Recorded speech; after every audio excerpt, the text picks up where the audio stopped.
Hi everyone, I hope you're having a great month so far.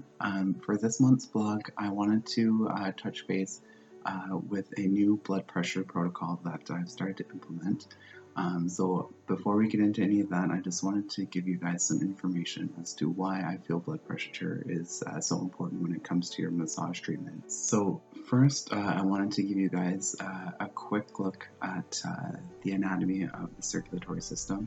So, as most people know, the heart pumps the blood from the arteries down into the tissue cells, and from there, it gets returned back to the heart through the veins. So, what happens is the heart needs to be strong enough to pump the blood all the way from your heart all the way down to your feet, so that way the cells can get proper circulation down through there. But it can't be strong enough because what can happen is that if it pumps too much or too hard, is that it will actually damage some of the tissue cells. So that's why the veins, they have little valves inside of them. So that the valves help to get the fluid circulating properly again, so that way the deoxygenated blood gets properly returned back to the heart so it can repeat the whole process again. So what can happen is that if you're kind of sitting for too long, or if you have an injury or something like that where the valves become damaged and unable to do their job, is that sometimes it can build up a little bit. So with respect to massage therapy, our main focus is to try and help to encourage the blood back to the heart and into the circulatory system so that way it can keep doing its job. When it comes to your blood pressure with massage therapy, with any type of treatment that we're doing, so whether it be either deep tissue massage or like lymph drainage massage, help to with the fluid return, is it actually increases your blood pressure a little bit before it lowers it, and gets you to that nice kind of relaxing state.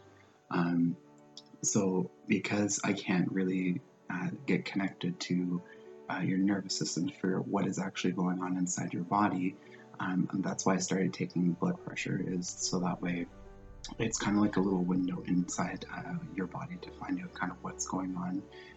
Because what can happen is that if your heart is under a lot of stress and it's under high demand, and we put a little bit more demand on it by doing certain techniques, it puts you at risk for a heart attack or some other sort of heart pathology, and that we want to avoid at all costs. If you're coming in with high blood pressure symptoms, or if we check it and you do have high blood pressure, we just have to keep an eye on it and kind of modify the treatments. That way we avoid putting excess demand on the heart.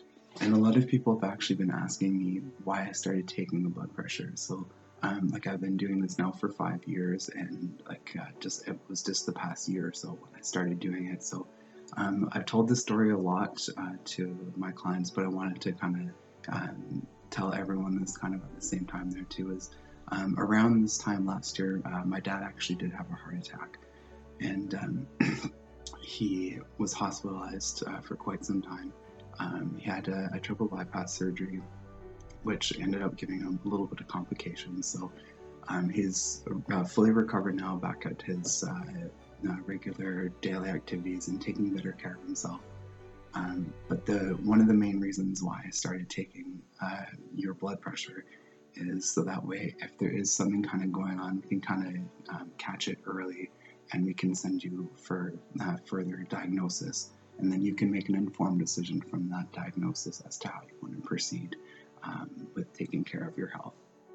So having said that, that actually brings us to the new protocol that I'm starting to implement.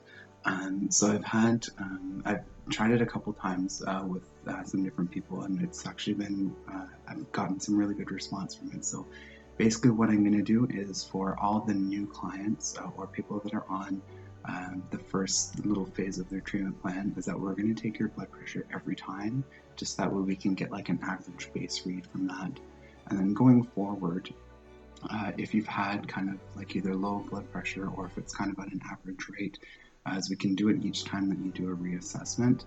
But if your blood pressure is kind of high, I'm going to keep taking it, just again, so that way we can make sure that you're at a good rate, and if there's anything that we can catch beforehand. Well, as always, if you have any questions or concerns about any of this, please feel free to contact me, or if you want to too, you can leave your comments or questions in the comments on Facebook or on Twitter as well. So yeah, I hope you have a great week, and we will see you soon. Take care.